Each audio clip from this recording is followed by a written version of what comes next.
Dinas Perdagangan Kota Palembang menanggapi keresahan masyarakat terkait dugaan pengurangan takaran dan oplosan minyak kita.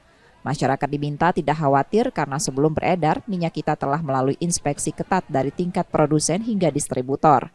Hasil sidak menunjukkan tidak ada pengurangan volume pada kemasan 1 liter dan tidak ditemukan minyak kita yang dioplos.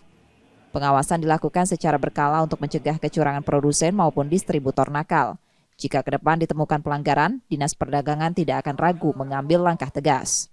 Kami sudah menakar ulang dan melihat langsung dari tempat pembuatannya, yaitu PT IKI di 3 Ilir, itu memang takaran yang cukup 1 liter. Selain takarannya yang pas, ini juga dioplos atau tidak, Bu?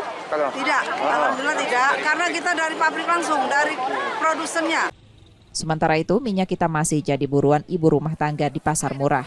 Dalam 8 hari sudah 21.165 liter telah terjual.